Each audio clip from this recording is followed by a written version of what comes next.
বেগুন ভাজি তো আমরা সবাই খেতে পছন্দ করি, তবে সবসময় একই রকমভাবে না খেয়ে একটু অন্যরকমভাবে বানালে সবারই খেতে ভালো লাগে। আসসালামু আলাইকুম আমার প্রিয় ভিউয়ার্স, আজকে আমি বেগুন ভাজি করে দেখাবো, তবে গতানুগতিকভাবে না ভেজে একটু অন্যরকমভাবে ভাজবো।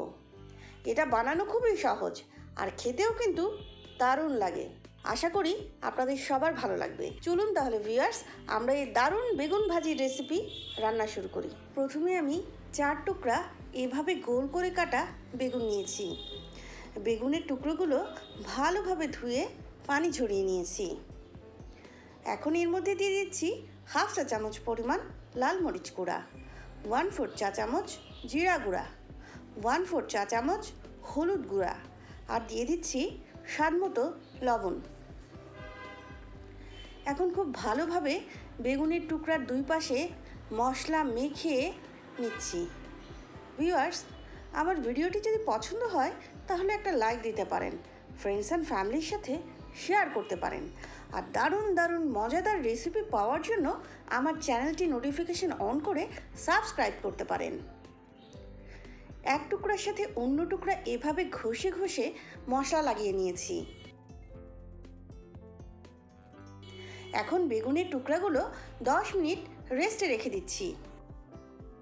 এবার একটা বাটিতে নিয়ে নিচ্ছি একটা ডিম, 1 টেবিল চামচ পেঁয়াজ কুচি, একটা কাঁচামরিচ কুচি, 1 টেবিল চামচ সবুজ ক্যাপসিকাম কুচি, 1/4 কাপ টমেটো কুচি, 1 টেবিল চামচ পরিমাণ ধনেপাতা কুচি, 1/2 চা চামচ কালো গোলমরিচ গুঁড়া আর স্বাদ মতো লবণ।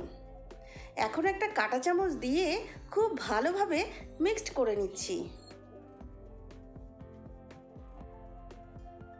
10 মিনিট পরে একটা প্লেটের উপরে 1 পিস বেগুন নিয়ে এর উপরে এরকম একটা গোল কাটা রেখে একটা ছুরি দিয়ে এভাবে মাঝখান থেকে গোল করে কেটে নিচ্ছি।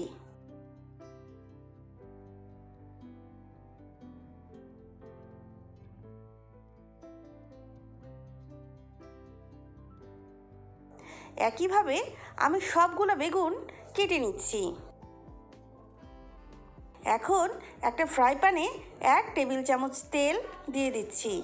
তেল একটু গরম হলে এর মধ্যে বেগুনের রিং অংশটা দিয়ে দিচ্ছি। এই সময়ে চুলার আঁচ লো আর মিডিয়ামের মধ্যে রেখেছি। এখন 1 চা চামচ ডিমের মিশ্রণ নিয়ে বেগুনের রিংয়ের মধ্যে দিয়ে দিচ্ছি।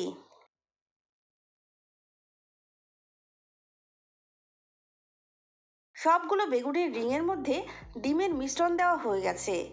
এখন আমি মাঝখানের অংশটা দিয়ে এভাবে সবগুলো বেগুনের রিং ঢেকে দিচ্ছি।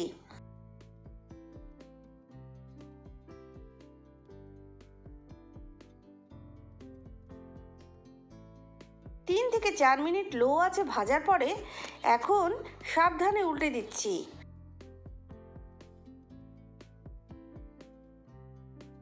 উল্টে দিয়ে এভাবে একটু চেপে দিচ্ছি যাতে বেগুনের কাটা অংশটা ভেতরে ঢুকে সেট হয়ে যায়। এই পাশটা 5 থেকে 6 মিনিট লো আঁচে এভাবে চেপে ভাজতে হবে যাতে বেগুন পুরোপুরি সেদ্ধ হয়ে যায়। 6 মিনিট পরে আমি আবার উল্টে দিচ্ছি। এক পাশ ব্রাউন করে ভাজা হয়ে গেছে। এই তো দেখুন ভিউয়ার্স, কি দারুণ হয়েছে দেখতে। দেখে কি মনে হচ্ছে যে এটা বেগুনের মাঝের অংশটা কাটা। 2 মিনিট মতো ভেজে নিয়ে চুলা থেকে নামিয়ে নিচ্ছি। দেখুন তো ভিউয়ার্স, কতটা ইয়ামি হয়েছে না দেখতে। বাসায় যদি বেগুন আর ডিম থাকে তাহলে এই লোভনীয় রেসিপিটা আপনিও বাসায় বানাতে পারবেন। ভিউয়ার্স, আজকে আমি এখানেই বিদায় নিচ্ছি। আবারও অন্য কোনো রেসিপি নিয়ে দেখা হবে ইনশাল্লাহ। সবাই সে পর্যন্ত ভালো থাকবেন, সুস্থ থাকবেন।